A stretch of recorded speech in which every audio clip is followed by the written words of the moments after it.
Bom, pessoal, vamos lá. Lá no texto da IP americana, a gente tem um teste de hipótese que é dado pela seguinte equação.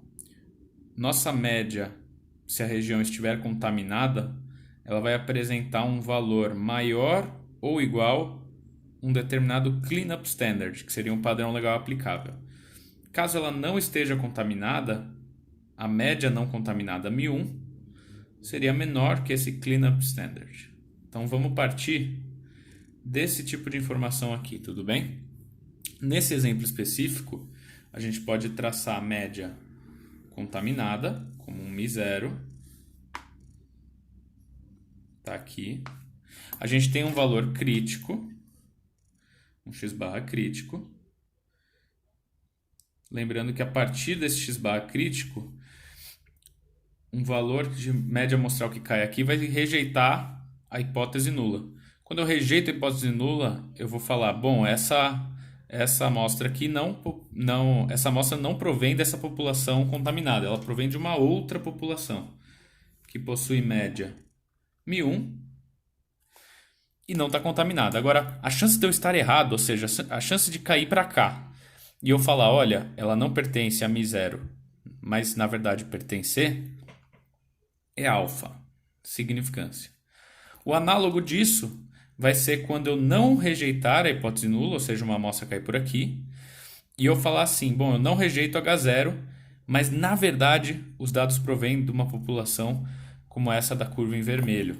Isso aqui a gente vai denominar como beta, erros tipo 1 e 2 respectivamente. Legal, a gente precisa agora escrever, vamos padronizar isso aqui para poder escrever x barra crítico nas duas configurações. Então eu posso escrever x barra crítico olhando para beta ou olhando para alfa. Eu vou olhar primeiro para alfa, então eu vou escrever um x barra crítico. Vou pegar esse valor, eu vou subtrair a média. Nesse caso, se eu olhar primeiro para alfa, eu vou subtrair μ0 e dividir por sigma sobre raiz de n, uma equação que eu já introduzi um tempinho atrás ali na apostila. Isso aqui vai ser igual a uma z, a z de 1 menos alfa. Agora, nesse exemplo específico, quando eu jogar μ0 lá para o valor de zero, com a média nula, esse x barra crítico transformado em z equivalente vai ser um valor negativo. Então, se eu mantiver a fórmula desse jeito, eu preciso adicionar um menos aqui. Legal. De maneira análoga, eu vou escrever agora o z de 1 menos beta. Então eu preciso pegar o x barra crítico, subtrair agora μ1, dividir pelo desvio padrão da média amostral, que é sigma sobre raiz de n, e isso vai me dar z de 1 menos beta. Muito bem, a partir dessas duas equações, eu obtenho o mesmo valor de x barra crítico. Então, vou tentar colocar aqui do lado bem pequeno, olha lá, x barra crítico vai ser μ0 menos z de 1 menos alfa sigma sobre raiz de n. E aqui nesse outro exemplo, x barra crítico vai ser μ1 mais z de 1 menos beta sigma sobre raiz de n. Bom, eu tenho x barra crítico em cima em uma equação e x barra crítico em outra. Basta agora eu igualar essas duas equações, certo? Quando eu igualar essas duas equações, vamos ver o que acontece. Bom, eu já vou deixar a parte mais transformada disso e jogar tudo que é μ0 e μ1 de um lado da igualdade e tudo que é z, sigma e n do outro lado. Então a gente vai ficar com algo do tipo μ0 menos μ1, e isso vai ser igual a z de 1 menos beta, que multiplica sigma sobre raiz de n, mais z de 1 menos alfa, que multiplica sigma sobre raiz de n. Legal, eu posso colocar isso em evidência.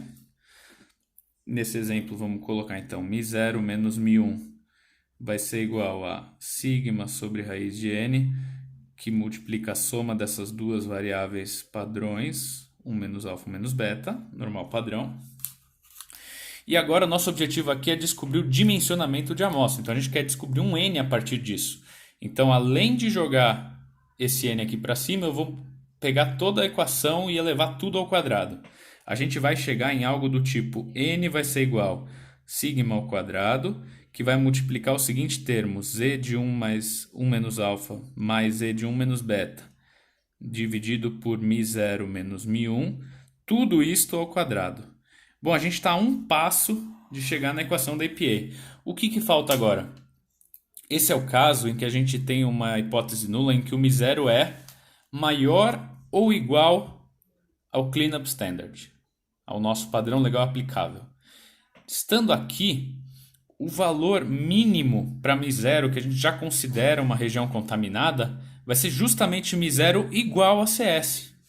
Então aqui nessa equação, quando a gente substituir μ0 por CS, a gente obtém a equação que consta na EPA americana de 1991, que é a mais utilizada quando a gente vai falando aí das deduções para dimensionamento de amostra. Futuramente, em um mundo não tão distante com estatística, a gente vai perceber que quando a gente não tiver o desvio padrão da população, que é esse valor aqui, a gente vai ter maneiras de estimá-lo, isso também consta na referência de 1991, mas por vezes a gente pode trocar esse valor aqui pelo desvio padrão e, portanto, ao quadrado pela variância de uma amostra. Quando a gente fizer isso, a nossa variável normal padrão se torna uma t-student. É este o motivo pelo qual algumas equações, principalmente com intervalos de confiança, apresentam t-student na sua composição. Na fórmula de dimensionamento original, o que se prefere fazer não é trocar isso aqui por uma t, e sim somar um termo que seria meio z de 1 menos alfa ao quadrado. Esse é um termo conservador que contempla já essa mudança. Então a gente pode deixar tudo em normais z, só que a gente tem esse termo adicionado de meio aqui.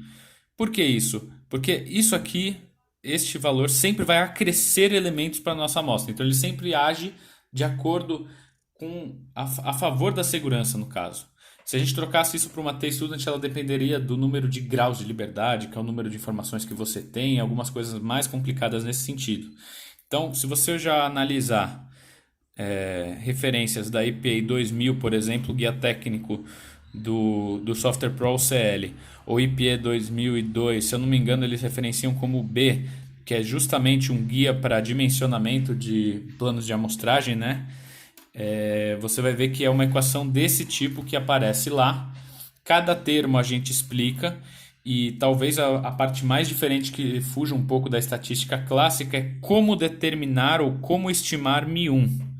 E aí vai fazer todo sentido que quando você não tiver